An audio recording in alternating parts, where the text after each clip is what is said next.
Welcome guys. I hope आप लोग अच्छे होंगे, बढ़िया होंगे। और जी स्वागत है आप लोगों का मेरे चैनल में। और मैं हूँ निशा। आज के वीडियो की स्टार्टिंग कर रहे हैं। बच्चों के रूम की डस्टिंग करनी है थोड़ी सी, क्योंकि 15 दिन से ऊपर हो गए थे तो थोड़ी थोड़ी सी डस्टिंग धूल मिट्टी चढ़ रही है। और जैसे कि अभी त्यौहार आने वाले हैं, फिर तो पूरे घर की सफाई होनी होनी है। बट जिसको कहते हैं ना, थोड़ी बहुत धूल मिट्टी दिखती है तो फिर एक एलर्जी सी होने लग जाती है। तो अभी मैं सबसे पहले इस रूम की थोड़ी सी डस्टिंग कर रही हूँ। और ये डस्टिंग करनी एक मजबूरी समझ लो, कुछ भी समझ लो, क्योंकि अगर ये मैंने टाइम रहते ही ये धूल मिट्टी के काम जो है ये नहीं क्लीन कराना, तो फिर जो है मेरा जो और ज़्यादा कहते हैं ना डस्ट चढ़ने लग जाएगी, फिर कमरा और ज़्यादा गंदा दिखने लग जाएगा। तो इसीलिए थोड़ा सा स्टूल पे चढ़ के ये जो टीवी पैनल है इसको मैं क्लीन कर रही हूँ। जो थोड़े बहुत इस पर फ्लावर पॉट वगैरह लगा रखे हैं, ये सारी चीज़ें। तो अभी खिड़की का क्या है ना कि मैंने कल थोड़ा सा नीचे से तो कर ली थी, बट ऊपर एक स्टूल चाहिए होता है ना। जब तक स्टूल पे चढ़ के जो क्लीनिंग होती है ना, वो अगर रह जाती है तो फिर रह ही जाती है। इसीलिए मैं 15 दिन में एक बार स्टूल लेकर इस रूम में क्लीनिंग करनी एक मजबूरी समझ लो, कुछ भी समझ लो। क्योंकि ये छोटी छोटी सी चीज़ें, ऊपर से देखने में तो लग रहा था पूरा कमरा साफ़ है। जब मैंने कपड़ा लेके डस्टिंग करनी स्टार्ट करी ना, तो भाई पूरे कमरे में से अब मैं बता नहीं सकती कहाँ कहाँ से धूल निकली है। और पूरा रूम जो है, थोड़ा बहुत जैसे भी मेरे से हुआ, मैंने अपनी तरफ से पूरी कोशिश करके अपने घर की इस रूम की क्लीनिंग कर ली। अच्छा, ये एकदम ही सारे काम हमको नहीं फैलाने चाहिए, क्योंकि एक साथ कई बार काम नहीं कर पाते, नहीं तबीयत सही होती। तो इसीलिए ठीक है कि आप थोड़े थोड़े से काम करते रहिए। चाहे कोई भी एक रूम ले लो या किसी भी चीज़ की एक एक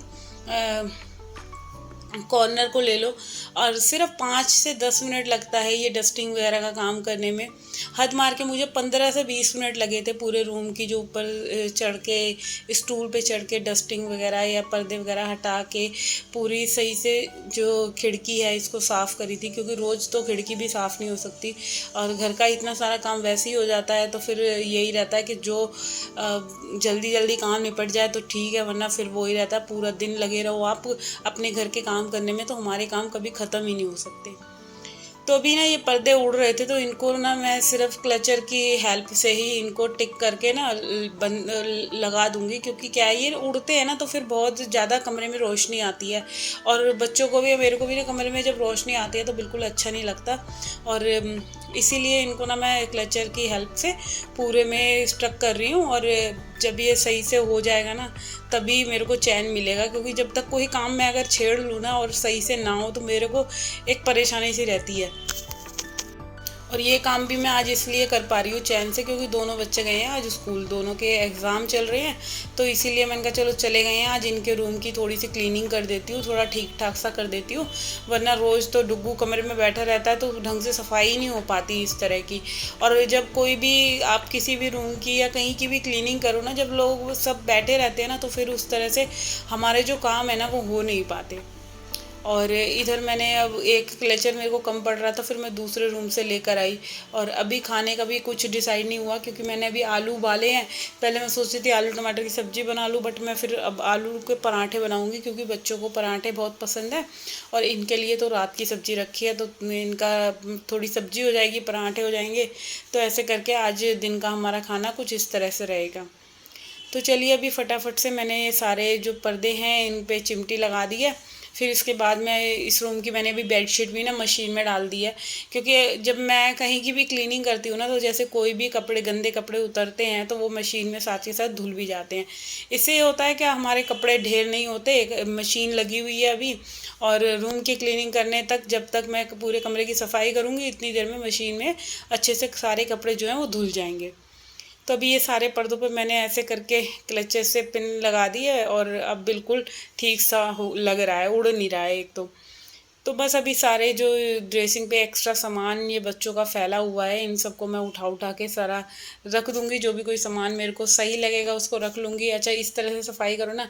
बच्चों की क्या आदत है, कोई भी सामान लाएंगे वो ड्रॉर में डाल देंगे, चाहे वो काम का है चाहे नहीं है। चाहे कई बार इनके ना पेन भी ऐसे होते हैं, जैसे मैं चला कर देखूंगी ना, इस पर शाही नहीं है और वो मतलब खाली ख़त्म हो चुके हैं, तब भी इन्होंने संभाल के, मतलब संभालना क्या, ये नहीं कि फेंक दे, वो ड्रॉर में पड़ी हैं चीज़ें जो ख़राब हैं वो भी, और सही का तो कुछ पता ही नहीं है। तो बस अभी सारा ड्रेसिंग मैंने इनका ठीक ठाक से कर दिया है, और ज़्यादा इनके ड्रेसिंग में कुछ मैंने सामान रख नहीं रखा है। एक पाउडर रख रखा है, क्रीम रख रखी है, लोशन है, और एक तेल की शीशी रख रखी है, क्योंकि बच्चे और कुछ लगाते नहीं हैं, परफ्यूम वगैरह लगाते हैं तो वो मेरे रूम में से जाकर लगा देते हैं। तो मेरे ड्रेसिंग की तो ये कंडीशन, जब भी जिस दिन भी कोई सा बच्चा उधर पहुंच जाता है ना, तो मेरा ड्रेसिंग तो पूरा ही गंदा कराते हैं, सारी चीज़ें इधर से उधर करके। तो बस अभी मैं जल्दी से पूरा जो ये टीवी पैनल है इसको क्लीन कर लेती हूँ, और ये सारे काम मेरे ख़त्म होंगे। अभी इसको ही साफ़ करने करने में मुझे 15-20 मिनट लग गए, और बीच बीच में मेरे और जो काम थे, जैसे मशीन में मैं बेडशीट वगैरह डाल आई थी। तो ये छोटे छोटे से काम ना गिनती में नहीं आते कभी भी। हम जैसे एक काम कर रहे हैं तो और 10 काम हमारे खड़े हो जाते हैं।